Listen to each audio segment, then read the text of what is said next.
Good morning to you. It's 7 o'clock here on the East Coast. I'm Laura Podesta. Anne-Marie Green has the morning off. We begin in Afghanistan, where the Taliban has returned to power. The militant group took over the country's capital this weekend, reversing most of the losses that they were dealt during nearly 2 decades fighting the U.S. and its allies. We're following reports this morning that at least 5 people are dead after shots were heard amid chaos at Kabul airport. Thousands of panicked Afghans and foreign nationals, fearing for their lives, tried to force their way onto planes in hopes of leaving the country. It isn't clear how the people were killed. CBS News national security correspondent David Martin is here to discuss. David, what's the latest that you're hearing from the ground in Afghanistan?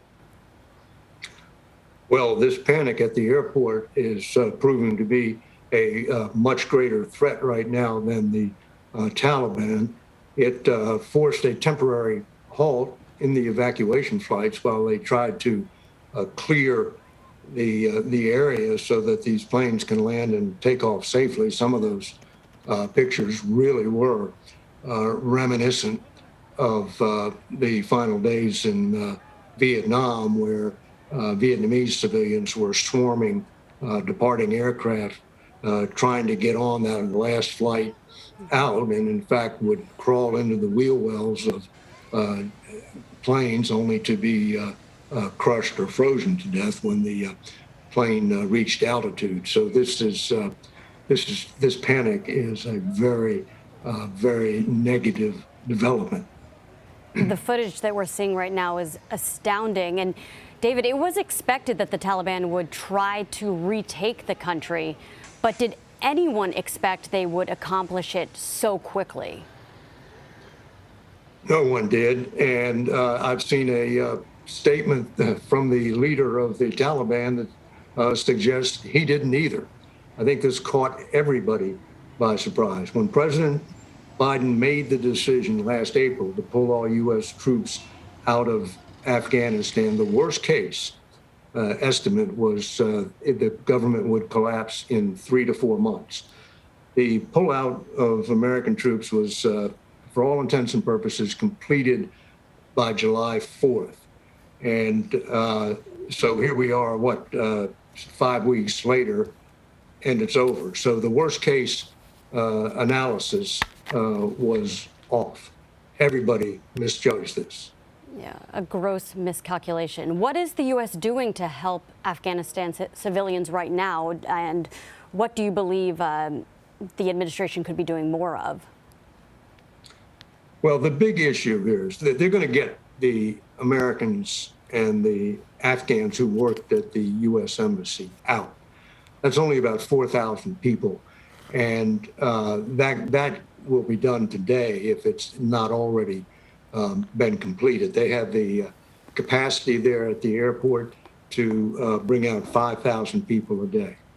The question is all these other people, the American citizens who are out there someplace in Kabul or someplace in the Afghan countryside, and then all the Afghans who worked for the U.S. government during the war and now have good reason to fear for their lives. And you're not just talking, of course, about the people who worked for the U.S., you're talking about their families as well. So you are talking about tens of thousands of people having to go through that airport and be processed.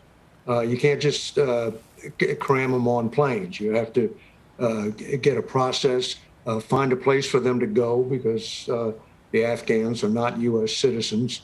It's a bureaucratic nightmare. And now on top of that, you have this humanitarian nightmare.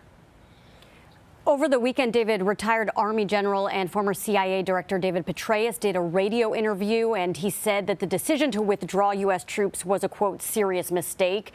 He made the point that having 3,500 troops on the ground with no battlefield losses for 18 months prior to this withdrawal was a manageable situation and potentially preferable to what we're seeing unfold now. So this weekend, we know that President Biden authorized the deployment of 5,000 troops, and the Defense Department says it's sending another 1,000. Does Petraeus maybe have a point there? Well, the Biden administration says that the Trump administration left them no choice.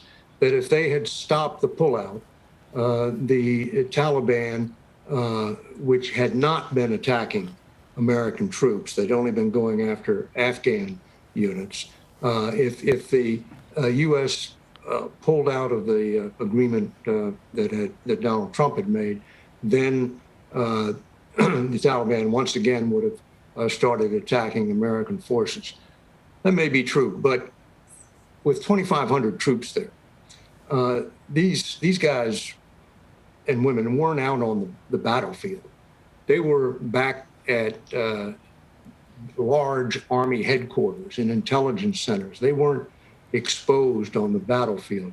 So there was minimal danger to those 2,500 there. I know that's easy for me to say, but the casualty figures bore that out. We just were not losing troops.